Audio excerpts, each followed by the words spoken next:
Bonsoir ma chère Linda. Bonsoir Comme on Mohamed. se retrouve, comme par magie, Oui. ravi de vous retrouver en tout cas. Pareillement, ça fait très plaisir. J'ai 3 devinettes pour commencer ce soir, Mohamed. Allez. Savez-vous d'abord ce qu'est un kenfinadure? J'adore les devinettes, Linda. Bon, je vois le drapeau breton, ça sonne breton, mais je ne pourrais pas vous dire. Alors, c'est le confinement en breton. Le breton qui est l'une des nombreuses langues régionales de France. Question numéro 2, Mohamed. Qu'est-ce qu'une épidémia? Oh là, c'est facile, épidémie. Et puis, c'est en occitan, j'ai reconnu le drapeau. Oui, là facile. Encore. Dernière question.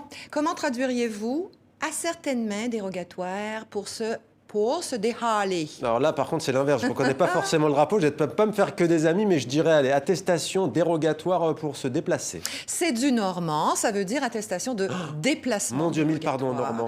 C'est pas grave, j'en parlais mardi de cette attestation de sortie obligatoire en France pendant le confinement. Les langues régionales, vous le voyez donc, ont leurs mots pour parler de la pandémie. Elles proposent même leurs propres attestations de déplacement. Ce sont les Bretons qui ont eu l'idée les premiers. C'était pendant le premier confinement au mois de mars. Il y avait, paraît-il, une forte demande. Les Occitans, les Alsaciens, les Basques, les Normands, etc. ont suivi. En France, aujourd'hui, cette autorisation de déplacement, elle est disponible dans une dizaine de langues régionales au moins. Et c'est tout à fait légal puisque les textes sont bilingues, français et traduction.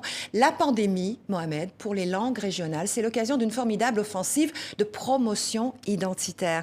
Je vais vous montrer une vidéo qui a été réalisée par une association qui enseigne le gallo dans les écoles. Le gallo, c'est l'autre langue de la Bretagne, avec le rappel des gestes barrières. Écoutez bien.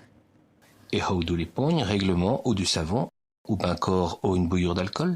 Corroté ou éternier dans votre coude, ou ben encore dans un mouchoir. En puis rien que des mouchoirs retape que fera meute au bourrieux de ça. Bonjour le monde, sans pas lui donner la pogne, et il ne faisait plus maïsa. Il y a comme une pointe d'accent québécois. J'ai reconnu mouchoir. Mouchoir, voilà, mouchoir. Ça fait vieux français. Vous savez, le gallo est une langue très ancienne, qui est très très peu parlée aujourd'hui. Elle est en danger selon l'UNESCO, comme le sont d'ailleurs la plupart des langues régionales de France. Et pourtant, on le voit, elles sont là, ces langues, elles sont actives pendant la crise de la Covid. Elles jouent leur rôle.